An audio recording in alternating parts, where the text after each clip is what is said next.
Georgia, Georgia, the whole day through.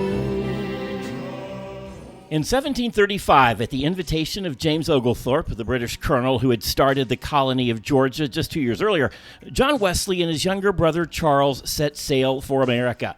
John Wesley would serve as the chaplain, basically the priest, to the new colony and its settlers, and he was also excited about the opportunity to evangelize to the Native Americans.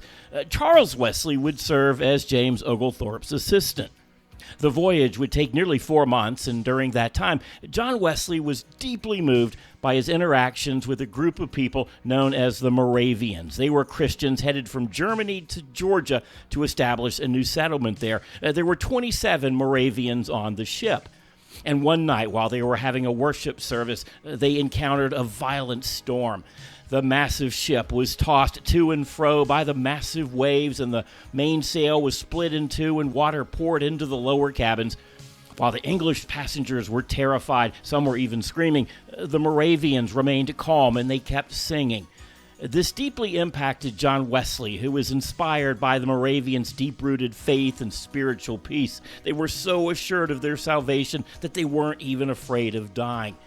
And as we'll see later, this storm at sea exposed a spiritual storm brewing deep within John Wesley himself. Once in Georgia, John Wesley ministered to the colonists. He led worship services, conducted daily prayers, and organized small groups. He spent a lot of time on pastoral care and visitation. On Sundays, he conducted 3 services, 5 a.m., 11, and 3 p.m. At 2 o'clock, he had a special gathering just for children. Many consider that to be the world's first Sunday school. And because some of the early settlers to Georgia were not from England, John Wesley learned several other languages, allowing him to offer daily morning prayers in English, Italian, French, and Spanish. John Wesley also composed the first hymnal ever prepared for use in an English church. The Anglican Church, you see, they didn't use hymns in worship. They only sang to the Psalms. But the Moravians used hymns in worship, and John Wesley was deeply moved by that, and so he brought hymns into his worship in Georgia. And John was constantly, though, disappointed because he didn't have many opportunities to minister to the Native Americans.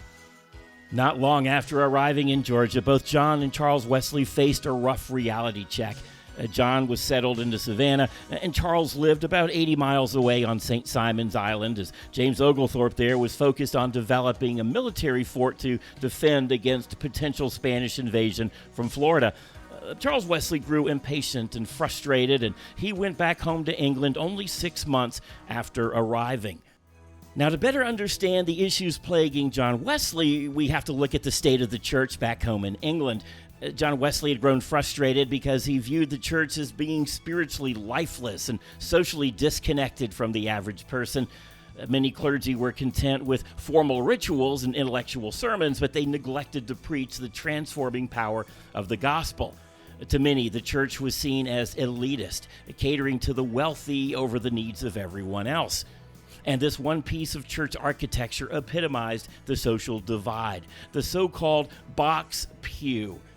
These enclosed, often lavishly decorated wooden boxes could be rented or purchased. You could even pass these on in your will. For those who couldn't afford to have their own box pew, they had to settle for the uncomfortable benches in the back, or maybe the standing room that was reserved for the poor and the working class. Sadly, these symbolized the church's detachment from the common person. And in Georgia, almost all of the people who immigrated from England to Savannah were those common people, those on the lower rungs of society. Those working-class settlers and farmers and frontiersmen weren't impressed by John Wesley's Oxford education or flowing clergy robe or the use of high church liturgy. There was a big disconnect, and the settlers found him to be distant and unapproachable. And on top of that, there was scandal. John Wesley fell head over heels in love with a young woman named Sophie Hopke, the niece of the colony's chief judge. He thought about proposing to her, but he hesitated. Tired of waiting, Sophie eventually ended up marrying another man. John Wesley responded by denying her Holy Communion because he questioned her spiritual sincerity. His harsh decision, it stirred public outrage. It essentially ruined his reputation amongst the people. And after the painful incident, John Wesley decided to pack up and head back to England only 22 months after arriving in Georgia. He felt like a failure, but God would use this for his glory.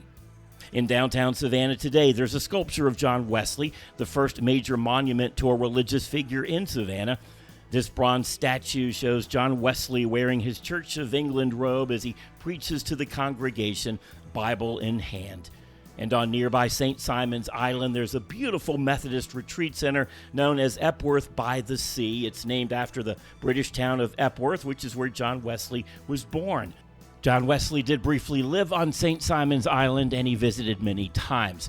Now, while John Wesley's time in Georgia was short and controversial, God used it to prepare Wesley for what was to come. And what would happen next sparked a religious movement unlike any the world had ever seen.